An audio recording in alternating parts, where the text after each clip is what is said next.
오늘 마지막 날이 되겠습니다. 이렇게 한 주일 내내 우리 부산 병원 직원들과 함께 좋은 시간을 이렇게 갖게 된 거 너무나 감사드리고 제 인생에도 큰 기억으로 이렇게 남아 있을 것 같습니다. 돼지 야구라는 말이 있습니다. 이름 뜻을 보니까 큰 지혜는 어리석은 것처럼 보인다는 뜻이죠.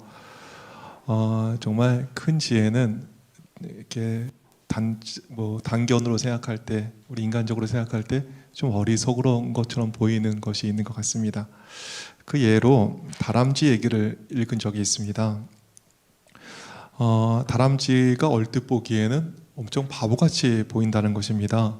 얼마나 바보 같냐 하면 도토리를 애써 수확합니다. 그리고 그거를 땅속에 묻어두는 것입니다. 그러면 땅속에 묻을 때 이게 어디다 묻었는지 잘 기억해 둬야 되는 거 아니겠습니까? 바위 옆인지 계곡 옆인지 이걸 묻으면서 어디에 묻었는지 잘 기억을 해 둬야 하는 것입니다. 그런데 어땠을까요? 다람쥐는 애써 수확한 도토리를 어딜 보고 묻을까요? 바위를 보고 묻었을까요? 계곡을 보고 묻었을까요? 다람쥐는 어디를 보고 묻었나 이렇게 봤더니 하늘을 보고 그 가운데 있는 구름을 보고 묻었답니다. 구름이 그 자리에 있을 리가 없죠. 그래서 묻은 도토리를 영원히 찾을 수 없는 것입니다. 바보, 멍충이, 다람쥐입니다. 그런데 돼지 야구 큰 지혜는 어리석어 보인다 그러잖아요. 어리석어 보이는 그 다람쥐의 선택에 정말 엄청난 지혜가 숨어져 있는 거죠. 다람쥐의 어리석음 때문에 나무 위에서 도토리를 딸 수 없는 무능한 동물이 어떻게 해요? 같이 살 수 있는 길이 열리는 것입니다. 자기만 혼자 살 수 있는 게 아니라 못 찾은 도토리 때문에 다른 동물이 같이 살 수 있는 거예요. 그리고 다람쥐가 찾지 못한 도토리 때문에 결국은 온 산이 도토리 나무로 덮인 산이 된다는 것입니다. 결과적으로 찾지 못한 도토리 때문에 온 산은 도토리 나무가 되고 그 다음에 더 많은 도토리를 수확하는 그러한 은혜를 누리게 되는 거죠. 그뿐 아니라 다람쥐 자손에게까지 더 많은 도토리를 나눌 수 있는 그러한 복을 누리게 된다. 이런 얘기를 들었습니다. 약삭 빠른 사람이 잘 될 것 같습니다. 그렇지 않은 것입니다. 손해 안 보고 이기적으로 하는 사람이 잘 될 것 같습니다. 그렇지 않습니다. 다람쥐는 애써 수확한 도토리, 그거 어디 묻었는지 기억도 못하고 다 이렇게 흘리고 다니는데 오히려 온 산은 도토리 나무가 차지하고 그 다음에 더 많은 수확을 얻는 놀라운 일을 우리가 또 이 다람쥐의 모습에서 발견하게 되는 것입니다. 많은 사람들이 생각하기에 힘 있는 동물이 좋을 것 같다 생각을 합니다. 그래서 사자나 막 이렇게 호랑이를 좋아하시는 분들도 계십니다. 내가 입장이라면 기왕이면 난 사자가 되면 좋겠네, 호랑이가 되면 좋겠네, 이렇게 생각하실 분들도 계시겠습니다. 뭐 뺏으니까. 근데 이상합니다. 힘 있는 동물, 남에게 뺏는 동물이 잘 될 것 같은데 아니죠. 이렇게 보면은 남을 잡아먹는 최상위 포식자들이 제일 먼저 멸종합니다. 한국에서 가장 힘 있는 포식자가 뭐였습니까? 호랑이. 호랑이가 사라졌습니다. 동물원에 있습니다. 뭐 어디 있다고는 하는데 찾지를 못하죠. 지금 있는 건지 없는 건지도 모르겠어요. 또 호랑이 다음에 또 뭐가 포식자였습니까? 곰. 곰이 정말 있습니다. 지금 어떻죠? 멸종해가지고 지리산에서 몇 마리 복원하느냐고 무지 애를 쓰고 있습니다. 사람 사이에도 그런 것 같습니다. 손해보는 사람이 망하는 것 같고 손해 안 보는 사람 잘 될 것 같은데 그럴 리가 있나요? 다람쥐 어떻지요? 애써 수확한 도토리 구름 보고 묻어가지고 그냥 찾지도 못하는데 잘 된다니까요. 사람도 그렇습니다. 성경에 보면 다윗이란 그 위대한 왕의 증조모가 있었습니다. 룻이었는데요. 그 룻이라는 좋은 아내를 이 보아스라는 사람이 얻게 되었습니다. 내 젊고 착한 룻을 어떻게 얻게 되었을까요? 뭐 좀 이기적으로 해서 룻이라는 여인이 보아스 밭에 와가지고 이삭을 주었습니다. 근데 이삭 줍는 것을 허용을 했습니다. 그리고 도토리처럼 산 거예요. 어떻게 살았을까요? 이삭을 줍는 이 룻을 위해서 보아스는 싹 쓸어가진 않습니다. 이삭을. 그리고 어떻게 하라 그러죠? 우리 룻기 2장 15절의 말씀 보시죠. 룻이 이삭을 주우러 일어날 때 보아스가 자기 소년들에게 명령하여 이르되 그에게 곡식단 사이에서 줍게 하고 책망하지 말며 또 그를 위하여 곡식 다발에서 조금씩 뽑아 버려서 그에게 줍게 하고 꾸짖지 말라 하니라. 곡식을 줍는 룻이 있는데 뭐 단체로 막 주면 또 이상하지 않습니까? 곡식 단체 주면 이상하니까 어떻게 하죠? 종들에게 조금씩 단에서 흘려줘라. 이렇게 도토리 흘리는 다람쥐처럼 흘려주는 것입니다. 그렇게 조금씩 흘려주니까 어떻게 되었습니까? 결국 보아스 밭에서 이삭 줬던 룻을 아내로 얻게 되었습니다. 그 결과 도토리를 흘려서 자손에게 더 많은 도토리 나무를, 그리고 도토리를 남겨준 이 다람쥐처럼 룻은 또 보아스는 그 자손에게도 큰 은혜를 남기게 되는데요. 이 결혼해서 자손을 낳았습니다. 그리고 그 계보에서 다윗 왕이라는 위대한 인물이 탄생하게 되었습니다. 그리고 계속해서 왕이 나오는 가문이 되었습니다. 그뿐 아니라 그 족보에서 예수님께서도 탄생하게 되셨습니다. 손해 안 보는 사람이 잘 될 것 같은데 그렇지 않습니다.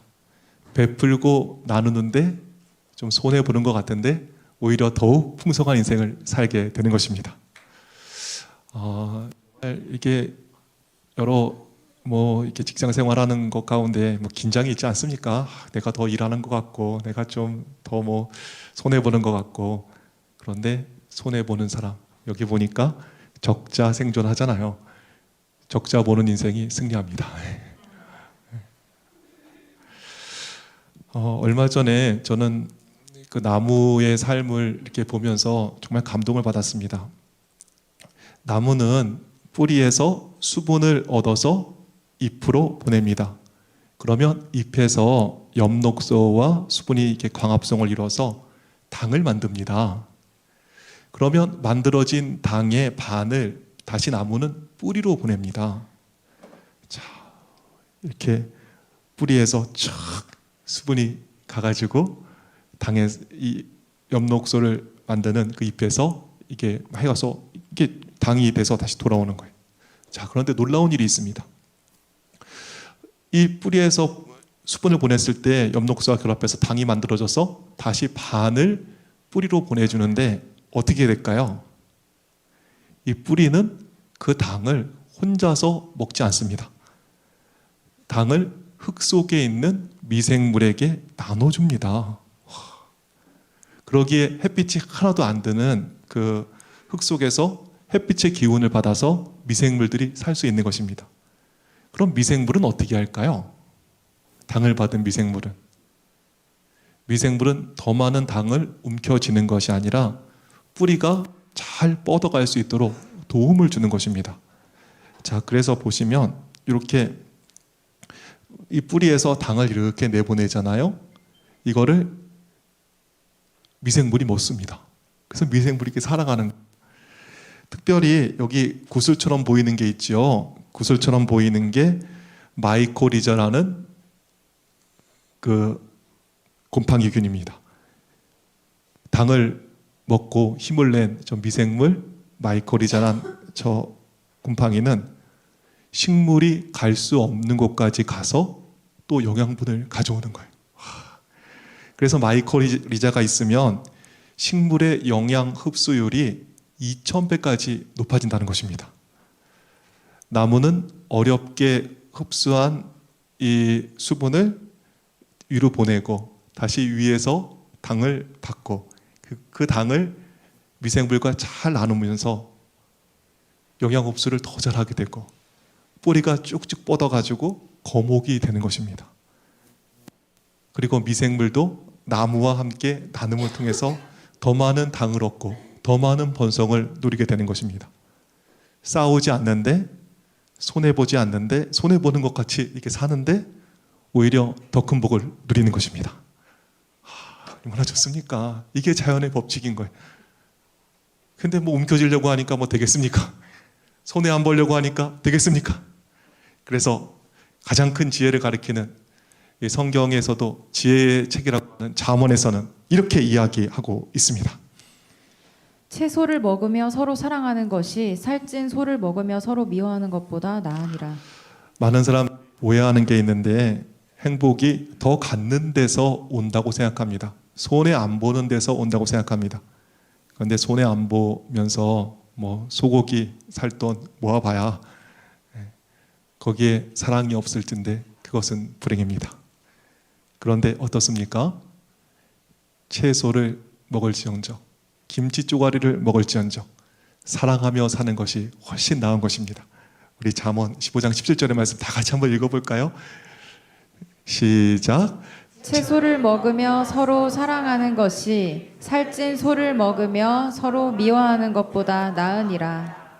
아무리 좋은 게 많고 좀 더 갖고 뭐 좋은 거 많이 보고 좋은 장소 있고 뭐 그렇게 살았다 할지라도 사랑이 없으면 그것은 불행입니다. 정말 그게 맞는 것을 새삼 느낀 게 20년 정도 또 훨씬 넘은 것 같네요. 제가 목회 초기에 이제 성도들과 함께 대만해를 간 적이 있습니다. 제가 그때 처음으로 외국에 나간 건데 얼마나 신기한 게 많았겠습니까? 와, 정말 신기한 것도 많다. 막 두리안이라는 게 있고 망고도 있고 파파야도 있고 용과도 있고 거기에 수박은 얼마나 큰지 정말 수박을 뭐 잡는다 그러더라고요. 뭐 이만해가지고. 근데 정말 요만한 수박을 보다가 그렇게 큰 수박을 보니까 깜짝 놀랐습니다. 근데 그 중에서도 대만에서 메론을 먹었는데 너무 맛있는 거예요. 왜 메론 아이스크림을 만들었는지 제가 알게 됐습니다. 야, 메론이 이렇게 맛있는 거구나. 너무너무 맛있었습니다. 근데 거기에 초신자 두 분이 가셨는데 성격이 너무 안 맞으시는 거예요. 한 분은 좀 자유로우신 분이고 한 분은 군인을 하셨던 분인데 이 두 분이 너무너무 성격이 안 맞는 거예요. 처음엔 티격태격 하더니 3일이 지났습니다. 이제 말도 안 하는 거예요. 5일이 지났는데 둘 사이에 냉기가 흐르는 것입니다. 제가 메론을 이렇게 먹고 있는데 얼마나 맛있습니까? 이렇게 맛있다 하는데 한 분이 이쪽에 앉아 계시는 거예요. 그리고 반대를 봤더니 또 한 분은 이쪽에 앉아 계시는 거예요. 둘 사이에 냉기가 흐르는 것입니다. 제가 기운이 쪽 빠지는 거예요. 그리고 메론은 무슨 메론이냐, 빨리 집에 가자 이런 생각이 드는 거예요. 맛있는 메론이 맛이 하나도 없는 것입니다. 대만에 갔더니 101 타워가 있었습니다. 그 당시로 세계에서 제일 높은 건물이었습니다. 엘리베이터가 정말 보통 빠른 게 아니에요. 70층의 전망대가 있는데 슝 하고 금세 올라가는 거예요. 거기 올라가니까 타이베이 시내가 다 내려다 보입니다. 보통 이렇게 안내를 받으면 뭐 일본어나 영어로 이렇게 받잖아요. 근데 그때 대장금의 영향이 있었습니다. 오너라 오너라 뭐 이렇게 노래도 그냥 부르고 그럴 때예요. 그러니까 이 한국 사람을 너무 좋아해서 안내를 해주는데 한국말로 해주는 거예요. 70층 제일 높은 그 전망대에서 타이베이를 시내를 보면서 한국말로 안내를 듣는데 얼마나 감동이 있습니까? 웬일입니까? 이렇게 보다가 누굴 봤어요? 이쪽에 계신 그 군인 우리 성도님, 이쪽에 계시는 자유로우신 그분, 두 분 사이에 흐르는 냉기를 보니까 뭐 타이베이고 뭐고 빨리 집에 가고 싶은 거예요. 집에 가자 집에. 대만이 너무 좋은 게 대만엔 온천이 많이 있습니다. 신기한 게 100도씨로 끓는 온천이 있는 거예요. 그러더니 거기에 잠자리채 같은 걸 가지고 가지고 그냥 옥수수하고 계란을 온천에 넣어가지고 삶아 먹는 것입니다. 이야, 너무 신기하더라고요. 뭐 이상하고 아름다운 도깨비 나라 뭐 이런 우리가 노래가 있었는데 도깨비 나라 같은 거예요.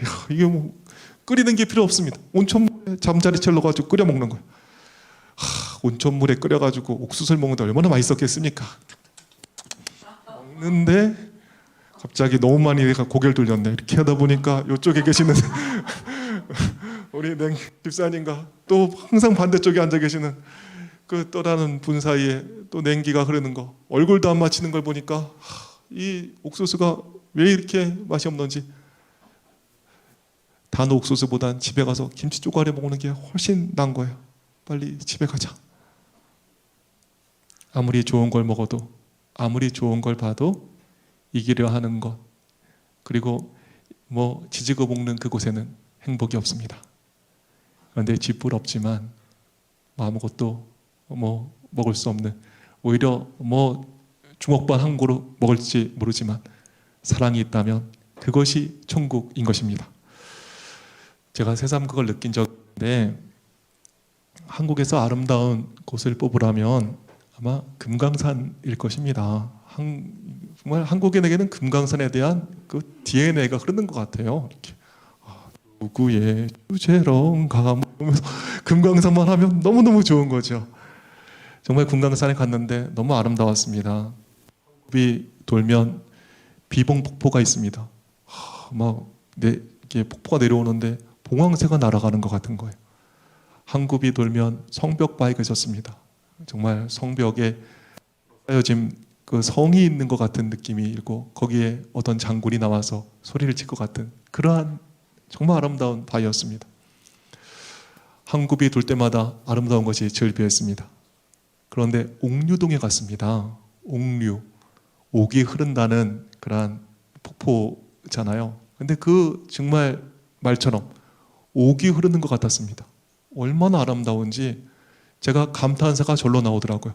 우와, 이렇게 좀 알소리가 나왔습니다. 그런데 제가 하는 순간 북한의 그 안내원 선생님이 보더니, 선생님 이렇게 부르는 거예요. 그래서 네, 그랬더니 선생님 감탄사를 너무 남발하지 마시라요. 그러는 거예요. 제가 기분이 좀 나빠지려고 그랬습니다. 제가 아니 뭔 나라가 감탄도 못하냐, 아니 감탄사를 남발하지 말라고 이렇게 하다니, 제가 이렇게 또 기분이 나쁠 만도 한 것이, 거기에는 그렇게 맑은 물이 흐르는데 이렇게 손도 못 담굽니다. 담그면 군인이 보고 있다가 내려온다는 거예요. 손도 못 담그게 하는 거예요. 그럴 수 있다 치죠. 그런데 정말 불행한 것이, 거기는 소변을 보려 그러면 1불, 1,000원을 내야 했습니다. 대변 좀 큰 거를 보려 그러면 5불, 5,000원을 내야 됐습니다. 돈이 없던 전도사들이라 다 참았습니다. 이렇게 좀 참아서 해야 된다. 근데 다 참았는데 이 사람이 뭐까지 참으라는 거예요? 감탄사까지 참으라는 거예요. 감탄사를 남발하지 마시라요. 제가 좀 기분이 안 좋아서 이렇게 안내양을 쳐다봤습니다. 근데 이분이 농담을 하신 것이더라고요. 이어지는 말씀이, 선생님 감탄사를 남발하지 마시라요. 저 위에 가면 감탄할 일이 무지 많은데 그렇게 감탄사를 다 써버리시면 어떡합니까? 저 위를 위해서 아껴두시라요. 정말 감탄사를 아껴둬야 될 만큼 좋은 것이 금강산이었습니다.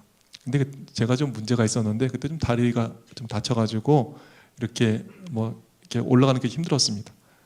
그런데 그때가 신혼 때였습니다. 집사람이 옆에서 자기 몸무게 2배가 되는 저를 부축해 가면서 이렇게 올라가는 거예요. 신혼 때 사랑하는 사람과 함께하는 금강산, 너무 아름답더라고요. 지금 가면 좀 달라졌을지도 모르겠어요. 근데 사랑하는 사람과 함께하는 금강산은 너무나 아름다웠습니다. 옥류동 냉면을 먹는데 너무나 맛이 없었습니다. 재료가 부실해서 그런지 서울 냉면이 훨씬 맛있더라고요. 근데 냉면이 없어도, 맛이 없어도 너무나 좋았습니다. 5불이 아까워서 좀 참아야 하는 고통이 있지만 사랑하는 사람과 함께 있는 금강산은 아름다웠습니다. 그런데 거기를 왼수땡이 우리 어떤 분과 함께 간다면 어떻게 되겠습니까? 아무리 좋은 것이라도 그것은 오래 있고 싶은 곳이 되지 않을 것입니다. 빨리 오고 싶은 곳이 되는 것이지요. 우리는 손해 안 보고 살려고, 또 어떻게든 이기며 살려고 이렇게 발버둥 치는 것이 세상의 이치라 이렇게 알고 있습니다. 그런데 그렇지 않습니다. 자연이 얘기하는 이 천연기가 얘기하는 진리는 무엇입니까? 나눌 때 손해보는 것 같은데 오히려 거기에 행복이 있고 거기에 번성이 있음을 이야기하고 있습니다.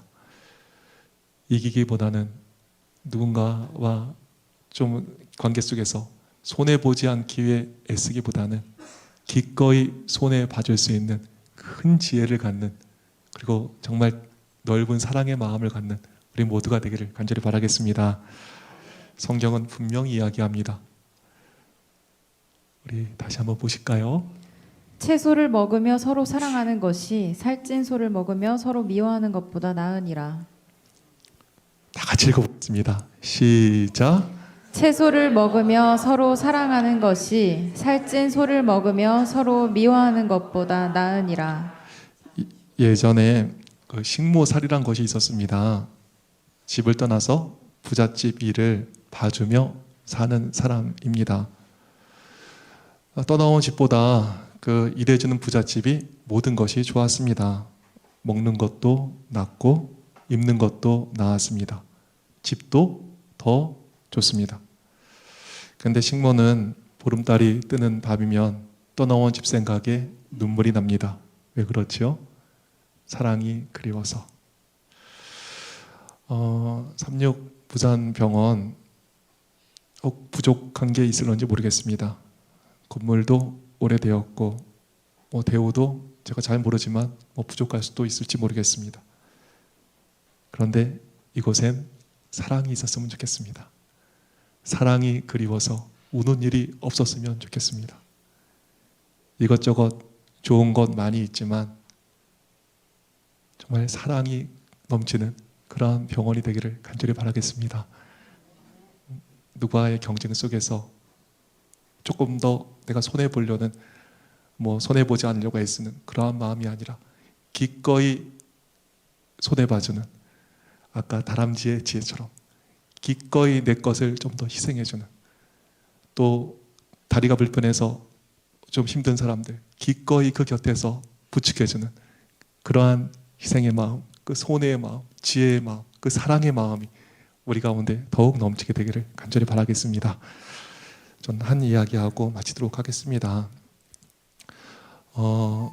영국에 그 파우센 목사님이란 분이 계셨습니다.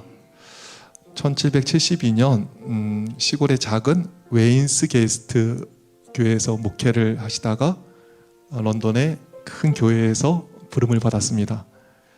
그래서 파우센 목사님은 이제 그 작은 교회에서 고별 설교를 했습니다.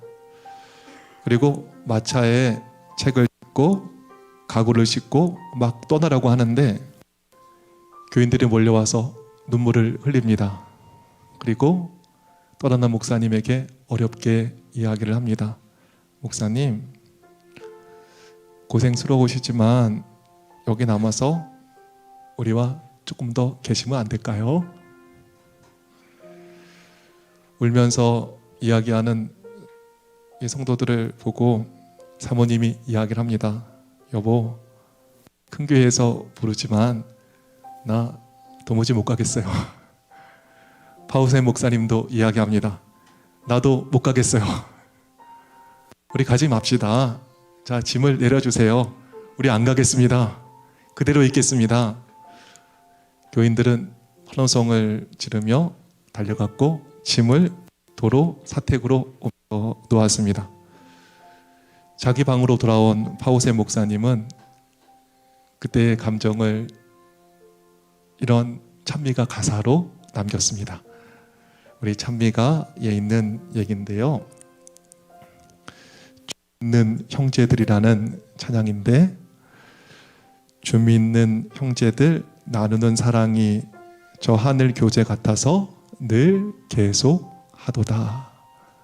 3절 보면 또 형제 사이에 고락을 나누며 한없는 사랑 넘치어 눈물도 흘리네. 이 아름다운 찬양 오늘 좀 불러보길 소망합니다. 그리고 손에 안고 많이 가져서 좋은 것이 아니라 사랑이 있을 때 천국이 됨을 저희가 이 노래를 부르면서 다시 한번 생각해 보도록 하겠습니다.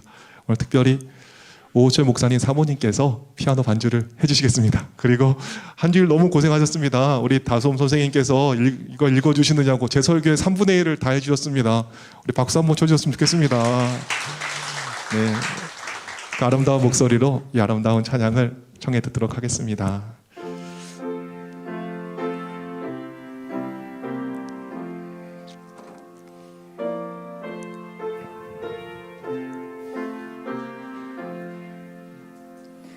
춤이 있는 형제들 나누는 사랑이 저 하늘 교제 같아서 늘 계속 가도다. 주 보좌 앞에서 한 기도 올리고 그 넓은 사랑 안에서 한 몸이 되었네.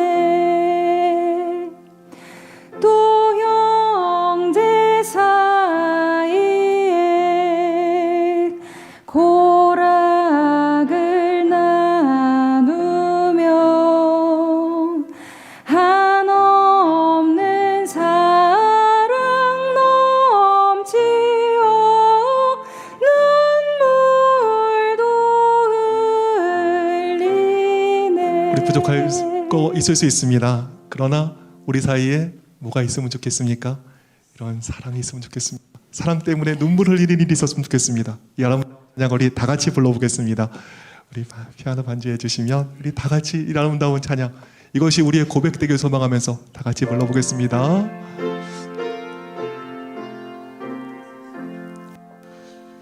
춤이 있는 형제들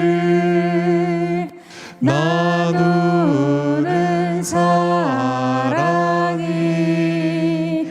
저 하늘 교제 같아서 늘 계속 가도다. 주 보좌 앞에서 한 기도 올리고 그 넓은 사랑 안에서 한 몸이 되었네. 또 형제 사이에 고락을 나누며 한없는 사랑 넘치어 눈물도 흘리네. 이 아름다운 찬양을 정말 가장 큰 사랑을 주시는 분 같으세요. 우리 사모님의 반주에 맞춰서 오호철 목사님께서 한번 좀 1절을 불러주시겠습니다. 우리 사이에 정말 사랑이 넘쳤으면 좋겠습니다. 우리 사이에 힘든 일, 어려운 일이 있지만 사랑 때문에 우리 가운데 눈물 흘릴 일이 없으면 좋겠습니다. 우리 가장 큰 사랑을 주시는 우리 원목실의 오호철 목사님, 재밌는 형제를 나누는 사랑이 저 하늘 교제처럼 계속된다는 이 찬양 불러주시겠습니다. 우리 믿는 형제들의 사랑이 계속되길 바라겠습니다. 하늘 교제처럼. 춤이 있는 형제들 나누는 사랑이 저 하늘 교제 같아서 늘 계속 가도다. 와, 감사합니다. 너무 잘 대단하시네요. 와. 근데 목사님 목소리를 듣다 보니까 우리 권여진 전도사님의 노래도 좀 듣고 싶습니다. 우리 권여진 전도사님 이렇게 자기 소개하시는데 만 25세 권여준입니다 이렇게 얘기하는 거 들었습니다. 만 25세. 정말 나이가 너무나 부럽습니다. 좋은 사람 만나서 우리 사랑도 하셔야겠습니다. 우리 권여진 전도사님의 아름다운 목소리로 2절을 한번 불러보도록 하겠습니다. 주 보좌 앞에서 주 보좌 앞에서 한 기도 올리고 그 넓은 사랑 안에서 늘 계속하도다. 3절 또 형제 다 같이 불러보겠습니다. 형제 사이에 고락을 나누며 한없는 사랑 넘치어 눈물도 흘리 1절 다시 한번 불러보겠습니다. 주 믿는 형제들 나누는 사랑이 저 하늘 교제 같아서 늘 계속하도다.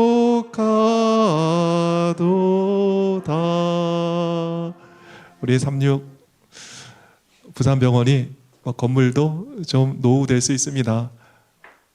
여러 가지 조건이 다른 데보다 좀 못할 수도 있겠습니다.